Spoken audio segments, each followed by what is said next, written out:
Yeah, sound check, sound check.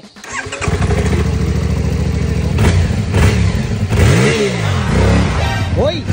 Hoy! Gusto kong ma-testing mo na sir para makita niya yung reaction niya. Mas magaan pa raw. Pinasok na boy, alam mo na yan. Parang mas magaan pa raw sa KLX niya. Pinasok na boy. Pinasok na. Dandil. Dandil na. Yeah boy. Off-road naman yan. Titignan mo lang to.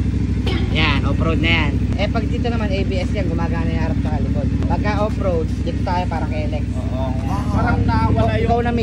Ikaw na mismo magana ng motor. Angas yan. Ang crash guard mo sir, dalawang set ang crash guard nito. Oo nga, ba't ba stainless pa to? Hindi, doble kasi yung order niya. Okay. Skid plate na sir, palit na. So stock nandito sir. Ako nga sir, walang skid plate na ganyan eh. Ito lang stock niyan sir. Plastic ba? Bakal. Bakal din. Walang eh. Aluminum. Nipis yun.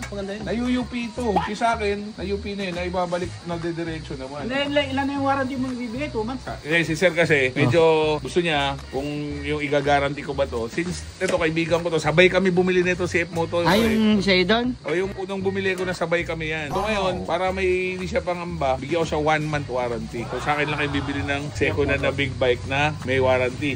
Hindiin mo. Brad, ganun kakayaman! 1 month warranty, maiksi pero may warranty. So ito, bumili siya ng black smoke na mas malaki. Ito, bigay ko na rin sa'yo. Sa akin, hindi ko na pinapalitan kasi hindi ko naman kailangan ng malaki. Diyan, bigay mo na lang sa akin, boss, yung mga pan-year bag. Tapos ito, ito sir, yung silver na Nagtinda kami kapartner nun. yan. Ito may kapartner yan. Pero ito, hindi naman ito na-drop. Ano lang to sir, nasa stock siguro niya. Tapos, meron ding mga sprocket mo. Diyan. Isa lang Ito lang pala pinalitan sir yung ano, naging 15 no. So stock parts yan, nandyan lahat ng mga tornilyo at saka ano. So makita mo sir, wala kang problema. Lahat ng stock nandyan. Ang wala na lang na stock dyan sir, yung gulong. Na-update niya na to, part na sprocket, wala nang gagalawin dito sir. Yun lang, the rest, okay naman.